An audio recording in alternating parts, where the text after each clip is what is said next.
Today, we will show you how to troubleshoot radio transmission issues on Garmin Rino devices. This process will work for all Garmin Rino devices. For this video, we'll be working with the Rino 530HCX and the Rino 750.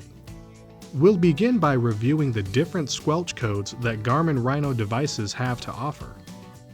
Squelch codes allow you to filter transmissions from other users on the same channel, so you hear only the radios you want to hear. It is important to understand the difference between the two different squelch codes.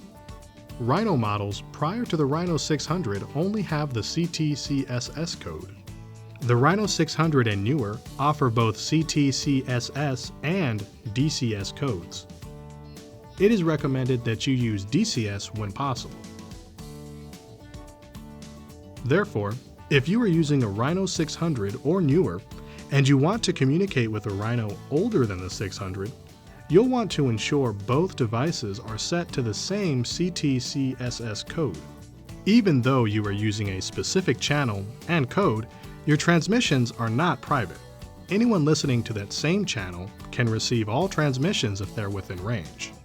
You can do this on Rino 600s and newer by accessing the menu, then going to Setup Radio, then Squelch Tone Mode. Once you've ensured you're on the proper channel, you'll also want to disable the scramble feature on any Rino device older than the 600 model.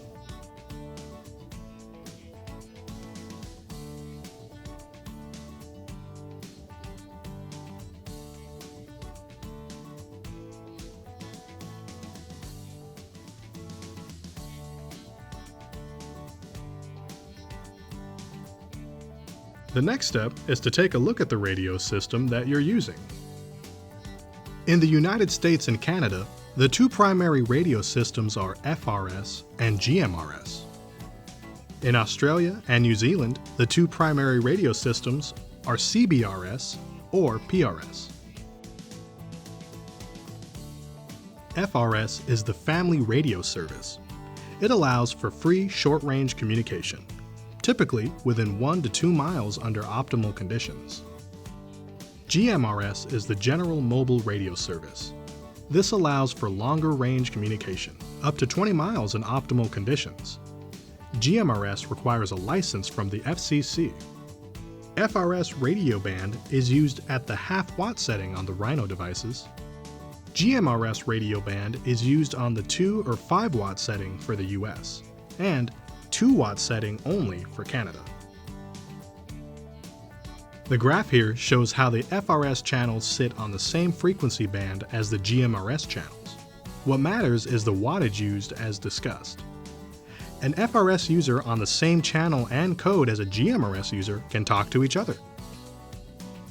It's also important to understand how range and line of sight affect the usage of your Rino device. When judging the distance that your signal can reach, you'll need to consider structures such as trees, power lines, buildings, or towers. Anything in between you and the other radio you're trying to communicate with will reduce the range of the signal. The more that is in the way, the greater the radio signal reduction. And that's it.